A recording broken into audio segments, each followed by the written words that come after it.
Hi friends, అందరికీ నమస్కారం. మరొక కొత్త ఉద్దేశంతో కొత్త కాన్సెప్ట్తో ముందుకు వస్తున్నా. దేశాన్ని దోచుకుంటున్న ప్రధానమైన సంస్థలు ఏవి అంటే ముఖ్యంగా ఒకటి రాజకీయం, రెండు విద్యా సంస్థలు, మూడోది వచ్చేసరికి వైద్యం, వైద్యం, థర్డ్ వచ్చేసరికి మీడియా. ఫస్ట్ వచ్చేసరికి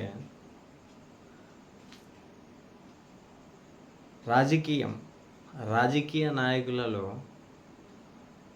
అంటే రాజకీయంలో ఎదిగే వారిని అంటే ఓడిపోయినా కూడా అంటే బహుజన సమాజవాది పార్టీ ఉంది, బీఆర్ఎస్ పార్టీ ఉంది, పోతే కాంగ్రెస్ పార్టీ ఉంది.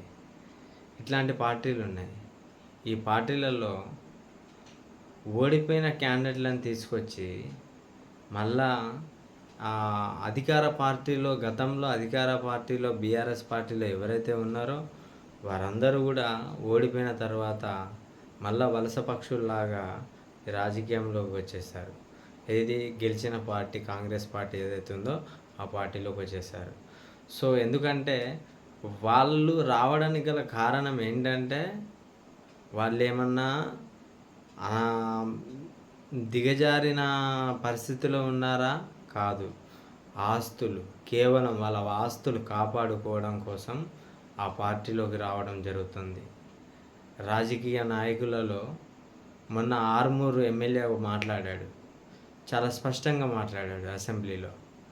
అట్లాంటి ఎమ్మెల్యేలు 119 నియోజకవర్గాలలో ఉంటే మన తెలంగాణ బంగారు తెలంగాణ కాదండి, వజ్రాల తెలంగాణ అవుతుంది. ఎందుకనండి, అతను కోరుకున్నది ఒకటే, అయ్యా మా నియోజకవర్గాల్లో 5,000 నిరుపేద కుటుంబాలు ఉన్నాయి, వాళ్ళకి పునరావాసం ఏర్పాటు చేయండి, పార్టీలకు అతీతంగా ఉండండి, నేను మీ పార్టీకి సపోర్ట్ చేస్తున్నా ఒక బీజేపీ ఎమ్మెల్యేగా ఉండి, సో మీరు మాకు సాయం చేయండి అని ఆ అసెంబ్లీలో ప్రస్తావించడం జరిగింది. నెక్స్ట్ పోతే రాజకీయ నాయకులలో ఒక పార్టీ ఓడిపోగానే నెక్స్ట్ ఇంకో పార్టీలోకి జంప్ అయిపోవడం, నెక్స్ట్ ఇంకో పార్టీ ఓడిపోగానే ఇంకో పార్టీలోకి జంప్ అయిపోవడం. ఇది పార్టీ నాకు తెలియక అడుగుతా, నేనంటున్నా, మీరు పార్టీని బట్టి టికెట్ ఇస్తున్నారా? పార్టీలో వర్క్ చేసే పర్సన్ ఎవరైతే ఉన్నారో వాళ్ళకి టికెట్లు ఇస్తున్నారా? పార్టీ టికెట్లు అమ్ముకొని ఓడిపోయిన వాళ్ళకి వేరే పార్టీ నుంచి వచ్చిన వాళ్ళకి సీట్లు ఎలా ఇస్తున్నారు మీరు? ఇది రాజకీయంలో జరిగే రచ్చ. నెక్స్ట్ పోతే మనకి విద్యా సంస్థలు విచ్చలవిడిగా నేను చిన్నప్పటి నుంచి వెళ్ళి గవర్నమెంట్ స్కూల్లోనే చదువుకున్నా.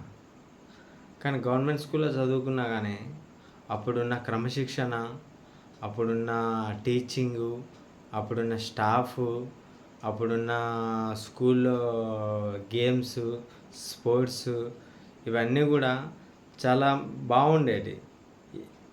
ఈ మధ్యకాలం వచ్చేసరికి ఒక్కసారి మీరు గవర్నమెంట్ స్కూల్స్ని విజిట్ చేసి చూడండి. పెచ్చులు రాలిపోయి, స్లాబ్లకు ఉన్న పెచ్చులు రాలిపోయి, సరైన టాయిలెట్స్ లేక, వంట వండేవాళ్ళు, వంట చేసేవాళ్ళు, పిల్లలు ఎంతమంది ఉన్నారో కౌంట్ చేసుకొని మాసిపోయిన డేక్షాలలో, అంటే కనీసం అవి మనము ఎట్లా అంటే వేడి నీళ్ళు కాగబెట్టుకోవడానికి ఒక డేక్షా పెట్టుకుంటాం కదా కట్టెల పొయ్యి మీద, అంత అలాంటి నల్లగా ఉన్న డేక్షాలలో వంట చేసి పిల్లలకు పెడుతుంటే ఆ పొగబారిన డేక్షాలు, ఆ పొగంతా కూడా ఆ అన్నంలోకి వెళ్ళిపోయి లంగ్స్కి ఇన్ఫెక్షన్ వచ్చే ప్రాబ్లమ్స్ ఉంటున్నాయి. వీటి మీద మన డిఈఓ గారు కానీ, ఎంఈఓ గారు కానీ ఎవరు కూడా స్పందించరు. నేను 2, 3 సార్లు ఎంఈఓ ఆఫీస్‌కి వెళ్ళాను, డీఈఓ ఆఫీస్‌కి వెళ్ళాను. సార్ ఇది పరిస్థితి, గవర్నమెంట్ స్కూళ్ళల్లో ఇలా ఉంది పరిస్థితి, దీన్ని ఎలాగోలా చక్కదిద్దండి సార్. పిల్లలకి సరైన నాణ్యమైన టీచింగ్ లేదు, పిల్లల్ని విచ్చలవిడిగా వదిలేస్తున్నారు, క్లాస్ రూమ్‌లో పిల్లల్ని బయట వదిలేస్తున్నారు, మేడమ్స్ ఏమో సెల్ ఫోన్, ఆండ్రాయిడ్ ఫోన్లు పట్టుకొని క్లాస్ రూమ్‌లలో కూర్చుంటున్నారు. కొద్దిగా ఖండించండి, చెప్పండి. ఇట్లా ఈ విషయం మీద కూడా నేను చేయడం జరిగింది. ఇకపోతే విద్య అయిపోయింది.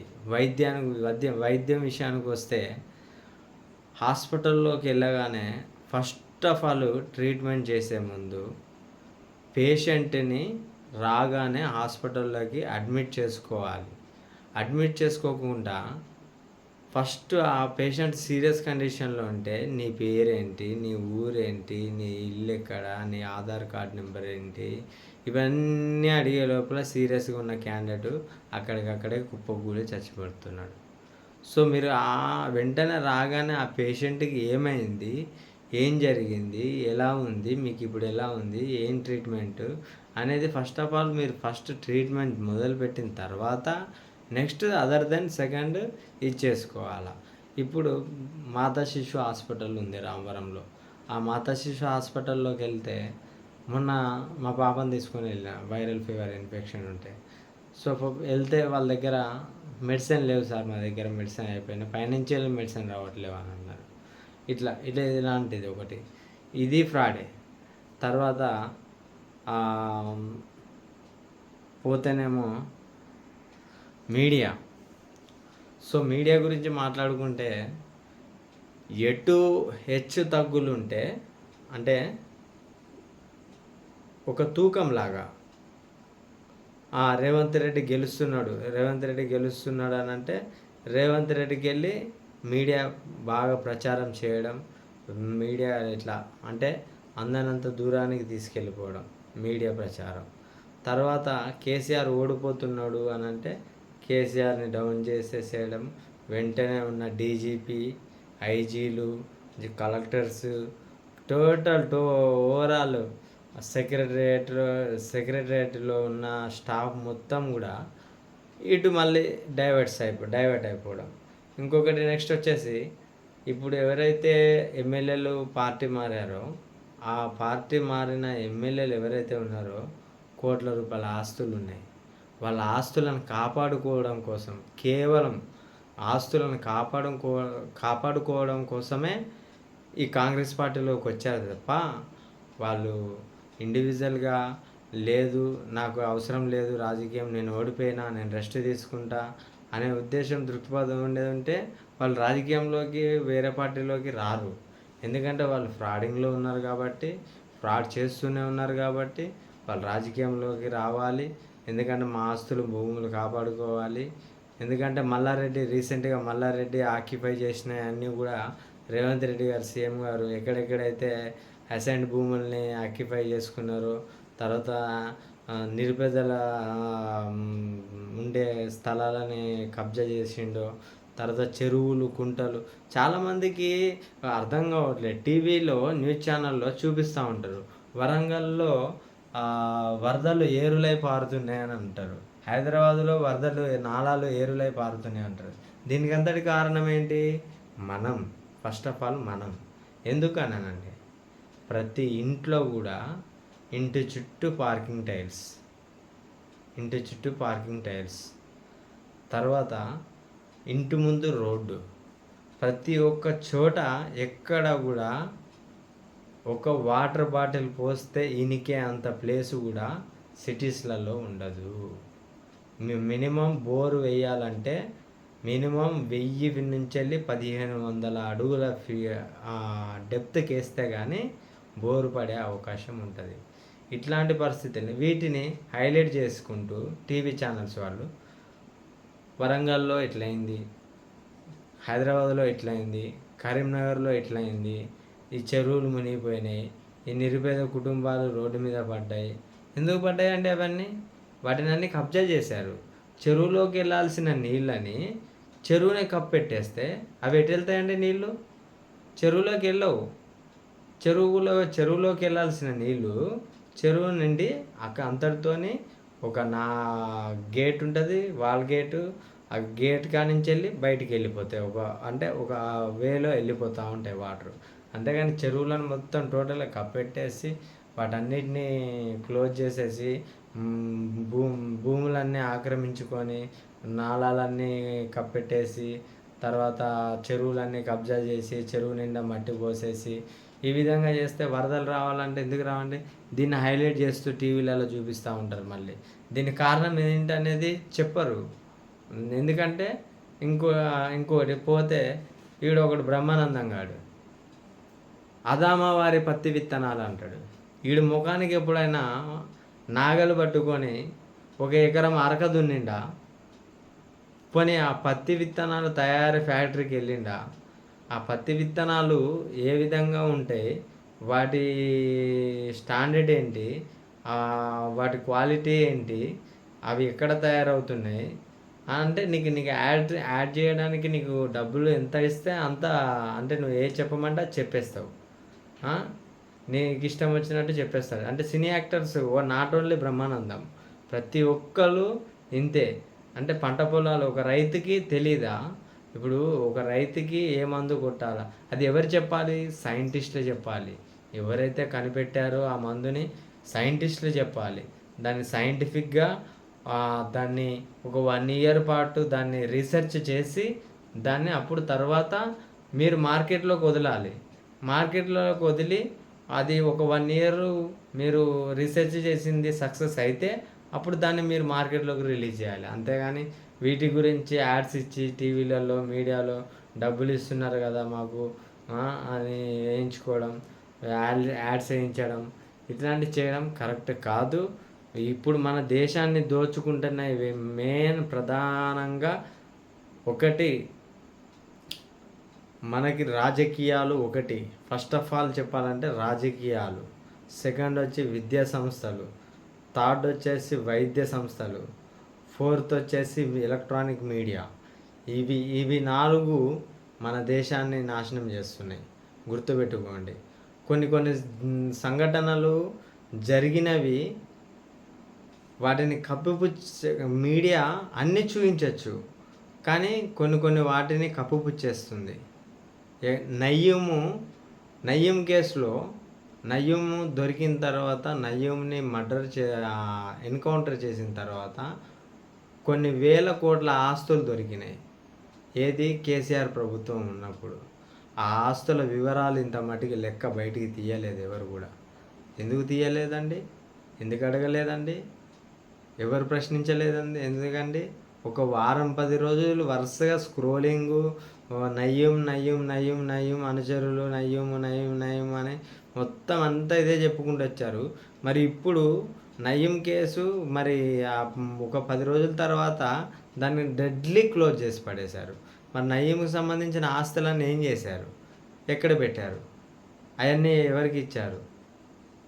సో ఇలాంటి దేశాన్ని నాశనం చేసే దాంట్లో ముఖ్య పాత్ర 1 రాజకీయాలు, 2 విద్యా సంస్థలు, 3 వైద్య విధాన పరిషత్తు, 4 ఎలక్ట్రానిక్ మీడియా. ఈ 4 కూడా దేశాన్ని సర్వనాశనం చేస్తున్నాయి. ఆలోచించండి ఫ్రెండ్స్. ప్రశ్నించే తత్వం లేకపోతే యువత ఈ రోజుల్లో మనలాంటి యువత మనం ప్రశ్నించకపోతే రేపటి రోజున రాబోయే రోజులలో మన పిల్లల భవిష్యత్ తరాలకి భవిష్యత్తు ఉండకుండా పోతుందండి. ఎందుకంటే చెప్తున్నా, అర్థం చేసుకోండి. నేను 2006 అండ్ 2007లో నా 10th క్లాస్ అయిపోయింది. నేను సెయింట్ ఆండ్రూస్ హై స్కూల్లో చదువుకున్నా. నేను గవర్నమెంట్లోనే చదివిన. 7th at a time pass అయినా, 10th at a time pass అయినా. నాకు టీచింగ్ బాగుంది. అప్పుడు బాగా చెప్పేవాళ్ళు, కొట్టేవాళ్ళు బెత్తంతో. ఇప్పుడున్న సిచ్యువేషన్లో పిల్లల్ని కనీసం ఒక దెబ్బ కొడితే మా పిల్లల్ని ఎందుకు కొట్టారని పేరెంట్స్ టీచర్స్ దగ్గరికి వెళ్ళి గొడవ చేస్తున్నారు. మిమ్మల్ని కొట్టండి తిట్టండి చదువురా, మీకు ఉద్యోగాలు రాలేదా? నెక్స్ట్ వన్ వచ్చేసి పిల్లలని నా కాన్సెప్ట్ నేను అనుకోవడం, మీ పిల్లలని ఎవరైతే టీచింగ్ చేసే టీచర్స్ ఎవరైతే ఉన్నారో స్కూళ్ళల్లో, గవర్నమెంట్ స్కూళ్ళల్లో, మీ పిల్లల్ని కూడా మీ గవర్నమెంట్ స్కూళ్ళల్లోనే చదివించండి. అప్పుడు పిల్లలకి టీచింగ్ ఎలా నేర్పాలా, నీట్‌నెస్ ఎలా ఉండాలా, పిల్లలు నీట్‌గా ఎలా ఉండాలా, ఒక అంటే పిల్లాడు డిసిప్లిన్‌గా ఏ విధంగా ఉండాలి అనేది నేర్పించే దాంట్లో ముఖ్య పాత్ర వహిస్తారు. ఎందుకంటే తోటి విద్యార్థులు అల్లరి చేస్తూ ఉంటారు కాబట్టి, వాళ్ళతో పాటు మీ పిల్లలు గూడా ఇన్క్లూడ్ అయిపోయి మీ పిల్లలు గూడా అదే స్థితిలో ఉంటారు కాబట్టి, సో వాళ్ళను గూడా ఖండించడానికి హక్కుంటది మీకు. దయచేసి ప్రతి ఒక్కరు గుర్తుపెట్టుకోండి. మన దేశాన్ని రాజకీయంగా నాయకులు ఒకటి, విద్యా సంస్థలు ఒకటి. విద్యా సంస్థలకొస్తే కార్పొరేటు స్కూళ్ళలోకి పోతే ఇయర్లీ వన్స్ ఇయర్లీ 35 టు 1,00,000 వరకు కూడా స్కూల్ ఫీజెస్ ఉన్నాయి. సామాన్య ప్రజలు చదివిపించుకునే రోజులు కాదండి ఇవి. సరే అట్లని చెప్పి గవర్నమెంట్ స్కూల్‌కి పంపిస్తే గవర్నమెంట్ స్కూల్‌లో టీచింగ్ కరెక్ట్‌గా లేదు. సో మీకు ఏమైనా డౌట్స్ ఉంటే నేను పెట్టే ఈ పోస్ట్ ద్వారా మీరు నాకు కామెంట్ ద్వారా నాకు తెలపండి. ఎక్కడైతే ఏ స్కూల్లో అయితే టీచింగ్ కరెక్ట్‌గా లేదో వెళ్దాం, మాట్లాడదాం. అక్కడ డిసిప్లిన్ ఏందో కనీసం టాయిలెట్స్ కూడా ఉండవండి కొన్ని స్కూళ్ళల్లో. టాయిలెట్స్ ఉండవు. లేడీస్ ఉంటారు. గర్ల్స్ 6th, 7th చదివే పిల్లలు ఉంటారు. టాయిలెట్స్‌గా బాగోవు. డ్రింకింగ్ వాటర్ సరిగ్గా ఉండదు. వండే వంట 50 మంది పిల్లలు ఉన్నారంటే ఒక అర కిలో పప్పు తీసుకొస్తారు, కందిపప్పు. ఆ అరకిలో కందిపప్పులో ఉడకబెట్టి ఒక బిందెడు నీళ్ళు పోస్తారు. బిందెడు నీళ్ళు పోసి తాలింపేసి పెడతారు పిల్లలకి. కానీ అట్లా కాదుగా రూల్స్. ఒక పర్సన్‌కి వచ్చేసి 40 గ్రామ్స్ రైస్, 10 గ్రామ్స్ పప్పు, ఇట్లా ఒక లెక్క, ఒక సిస్టమేటిక్ ఉంటుంది. ఆ సిస్టమేటిక్‌గా చేసుకుంటూ పోతూ ఉండాలి. కానీ ఈ విధంగా చేస్తే మాత్రం దేశం సర్వనాశనం అయిపోవడానికి కారణం ఈ 4 సంస్థలే. ఒకటి విద్యా సంస్థ, 2 రాజకీయాలు, 3 ఎలక్ట్రానిక్ మీడియా, 4 వైద్యం. ఈ 4 కరెక్ట్‌గా ఉంటే దేశం కానీ రాష్ట్రం కానీ సస్యశ్యామలంగా ఉంటుంది. మెయిన్లీ సామాన్య ప్రజలు ప్రత్యక్షంగా కానీ పరోక్షంగా కానీ కోరుకునేది ఒకటే, విద్య, వైద్యం. ఈ 2 సరిగ్గా ఉంటే ఏ బాధ ఉండదండి. హ్యాపీగా ఎవరి పనులు వాళ్ళు చేసుకుంటూ ఒకరి మీద ఆధారపడాల్సిన అవసరం ఉండదండి. విద్య, వైద్యం సరిపడా ఉండాలండి. ఇది ఒకటి మీరు గుర్తుపెట్టుకోండి. మీకు ఎక్కడన్నా అన్యాయం జరుగుతుందంటే వెంటనే ప్రశ్నించండి, దాన్ని అడగండి. మీరు రాంగ్ వేలో పోకండి.